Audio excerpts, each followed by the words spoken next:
नमस्कार। आज जो हम बात करेंगे स्पेशल केस की बात करेंगे, ठीक है ना? अब ये स्पेशल केस क्या है? क्षतिपूर्ति वाद अर्थात डैमेज मीन प्रॉफिट्स, ठीक है ना? अब ये है क्या? वैसे तो ये और सूटों के साथ में डलता है डैमेजेस, लेकिन आप इसे अलग भी फाइल कर सकते हैं। किसी व्यक्ति ने आपका कोई नुकसान किया है तो उसके संबंध में, या आपका कोई एग्रीमेंट था और उस एग्रीमेंट में आपको नुकसान हुआ है क्योंकि उसने उस एग्रीमेंट के हिसाब से शर्तों का पालन नहीं किया है, जिस कारण से आपको नुकसान हो रहा है। इसे नुकसानी बात भी बोलते हैं, ठीक है ना?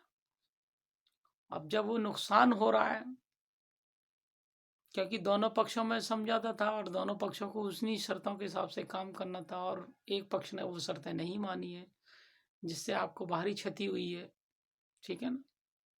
उस क्षति को जो भी क्षति हुई है आपको, आप नुकसानी के ना नुकसानी बात कहते हैं इसे। और वैल्यूएशन यानी मूल्यांकन के हिसाब से सिविल कोर्ट के अंदर दायर कर सकते हैं या दाखिल कर सकते हैं, ठीक है ना? इस तरह का जो केस होता है नॉर्मली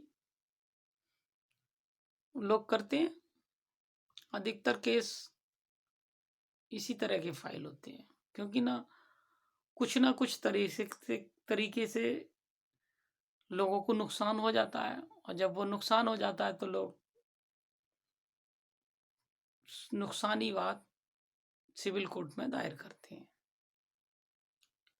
नुकसानी बात का मतलब आप शब्द से ही जैसे क्लियर हो रहा है कि नुकसानी बात, किसी पक्ष के द्वारा कोई नुकसान किया गया है तुम्हारा, तो आप समझ सकते हो आपको क्षति हुई है, क्षति या नुकसान। तो उस केस को आप मान्य न्यायालय से सिविल कोर्ट के अंदर दाखिल कर सकते हैं, ठीक है ना? आप कहोगे वो कितना आपको प्राप्त हो सकता है?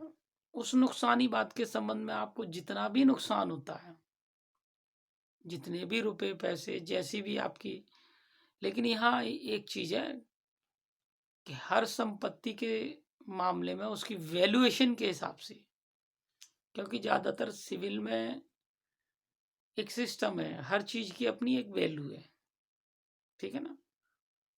सिविल वैल्यू का मतलब यह है कि आप हर मामले में, ह्यूमन बीइंग हो या कोई भी हो, उसके मामले में मूल्य के रूप में उसकी एक वैल्यू निर्धारित कर दी जाएगी। कोई भी चीज है, कोई आदमी कहने लगा कि भाई मेरी रेलगाड़ी टूट गई तो रेलगाड़ी दिलाइए, और वो कहे मैं रेलगाड़ी नहीं दे पाऊंगा, ये तो सरकार चलाती है, तो ठीक है ना? लेकिन ये अगर रेलगाड़ी का वैल्यूएशन कितना है, आप उसके हिसाब से वैल्यू बन जाएगा। या किसी ने किसी की हत्या कर दी, ठीक है ना, तो ये तो एक आपराधिक विवाद है जो न्यायालय सरकार कहती है नहीं करोगे। लेकिन हाँ, ये है कि कहीं क्षतिपूर्ति होती है इस संबंध में, तो आप क्षतिपूर्ति मांग सकते हो। जैसे कि आजकल हत्या के केसों में भी क्षतिपूर्ति के रूप में जुर्माना लगाया जाता है, तो वही एक क्षतिपूर्ति है, ठीक है ना? उसी तरह की। तो कोई भी कहीं मामले में या किसी मामले में जब किसी को जुर्माने के तौर पर लगाती है कोर्ट, वैसे ज़्यादातर 302 के केसेस में, लेकिन जुर्माने को क्षतिपूर्ति का रूप दे के उन्हें दिलवाया जाता है परिवादी को, जिससे कि उसे कहीं तक भरपाई की जा सके। तो इसी तरह की नुकसानी के बाद दाखिल किए जाते हैं, ठीक है ना?